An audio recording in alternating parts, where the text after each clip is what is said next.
Lini akan berpindah agama dan sudah diizinkan dan Lini sudah diperbolehkan untuk menikah secara agama kami nanti di Jakarta. Alhamdulillah lancar. Udah yang pusing emang ngatur buat gedung. Ini udah mulai pusing nih sekarang. Udah, Wak. Gedung dan sebagainya. Udah aku sama Lini tuh. Jadi makanya. Tapi di Jakarta kan? Di Jakarta. Di Jakarta kan. Makanya akhir-akhir ini teh aku mikir kayak buat pekerjaan juga agak sedikit dimilih-milih dulu karena harus waktu kan itu. Tapi seru akhirnya tuh jadi ngerasain prosesnya Wak gitu. Ternyata kieunya ternyata bener-bener memang harus diobrolin bener-bener, nggak hanya sekedar pengen nikah teh udah nikah, enggak.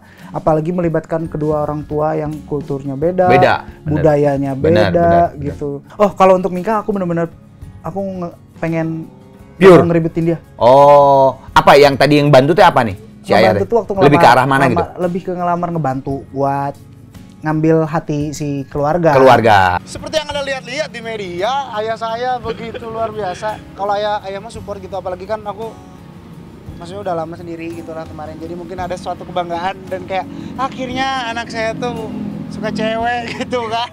Ayah saya tuh udah takut banget, ayah saya udah takut gitu, makanya aku udah bilang ya tenang kata aku tuh. Semuanya support sih secara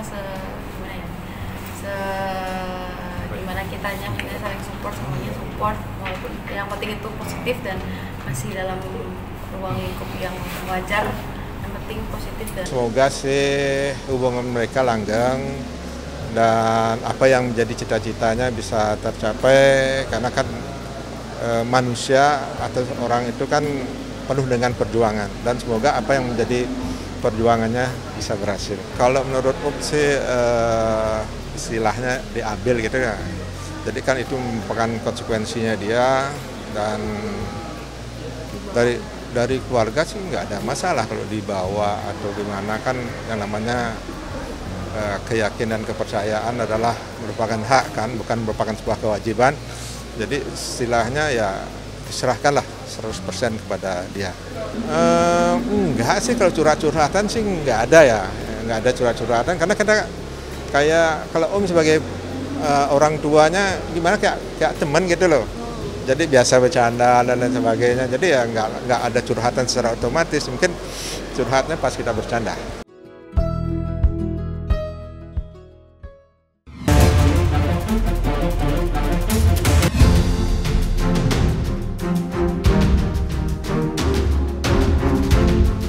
Hubungan pernikahan saya telah berakhir dengan adanya keputusan dari pihak pengadilan agama. Walaupun saya kecewa dan sedih, saya berusaha untuk menghormati keputusan yang sudah dijatuhkan. Saya selama ini bersifat pasif, cenderung diam, dikarenakan saya sedang memperjuangkan pernikahan saya untuk tidak jadi berpisah.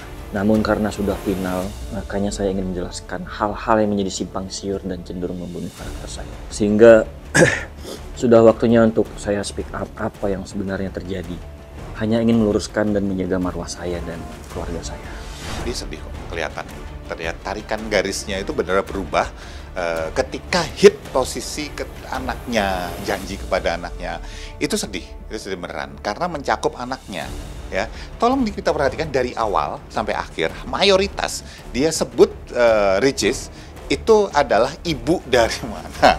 Ya, dia nggak sebut bahwa istri saya atau mantan istri saya atau sebut nama, enggak. Ibu dari anaknya. Ini sebetulnya yang kita sebut sebagai distancing linguistik gitu ya, berjarak. Dia sudah bisa jadi alasannya karena status kan udah ketok palu gitu ya. Atau yang kedua masih ada grudge atau masih ada beban keluh kesah istilahnya di hatinya Rian terhadap Ricis gitu. Tapi dia nggak mau buka di dalam klarifikasi tersebut sehingga ya bisa jadi kemarahan, rasa sebel atau macam-macam lah.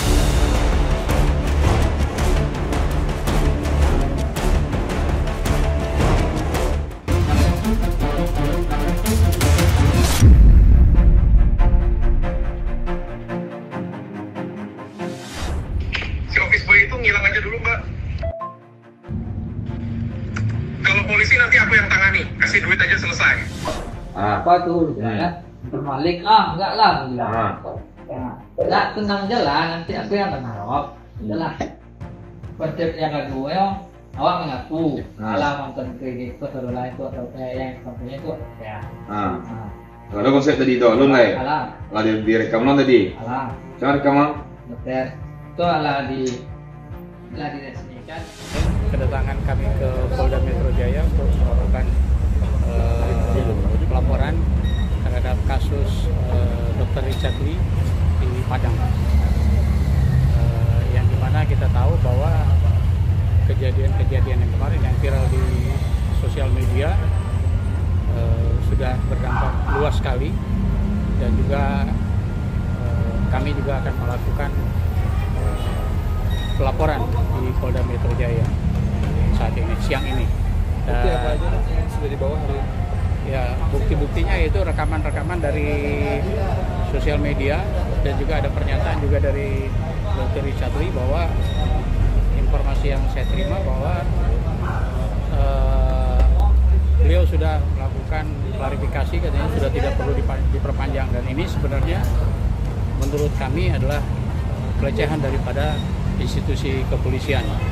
Ya, jadi sudah melakukan pembohongan publik yang juga terkait dengan undang-undang ITE. Itu aja. Dan arahan dari SPKT akan kami dimintakan untuk melengkapi bukti-bukti berupa transkrip, ya, transkrip dari video itu, dan untuk itu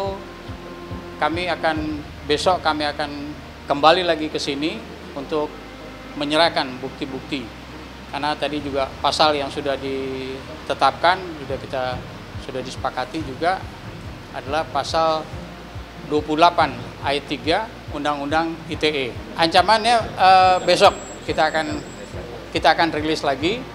Jadi besok diminta bukti-buktinya, kelengkapan bukti-buktinya.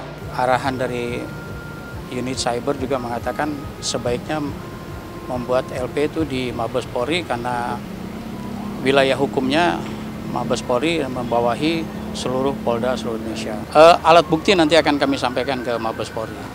Jadi ada lah. Untuk pasalnya sementara ini belum kami bisa sampaikan. Nanti di Mabes juga akan kami sampaikan di unit Krimsusnya. Kami akan sampaikan di sana. Nanti apapun arahan dari Mabes Polri akan kami patuhi dan kami tindak lanjuti. Kami akan upayakan maksimal mungkin. Jadi soal nanti laporan diterima atau tidaknya ya tergantung di Mabes. Ya, dugaannya adalah penyebaran hoax atau informasi yang kurang baik lah, ya, yang kurang baik. Karena kami juga, saya dari LSM Aliansi Patriot Indonesia Pancasila juga yang berkaitan, jadi kami juga peduli dengan kepedulian masyarakat sehingga tidak timbul kegaduhan, sehingga tidak ada informasi-informasi yang hoax atau informasi yang tidak benar. Ya, informasi tentang apa yang disampaikan oleh oknum ini bahwa terjadi pencurian, dan ini kemudian disebarluaskan di sosial media. Dan itu mungkin yang akan kami angkat. Sejauh ini kami belum ada komunikasi dengan mantan karyawan yang sebagai terduga. Kami belum ada komunikasi. Yang kami dapat informasi saat ini adalah terduga ini sudah dilakukan penahanan atau mungkin lain sebagainya. Itu kewenangan daripada Polda Sumatera Barat itu sendiri. Untuk saudara Dr. Richard Lee sendiri, kita akan lakukan pemeriksaan mungkin setelah para saksi-saksi yang lain sudah kita lakukan pemeriksaan.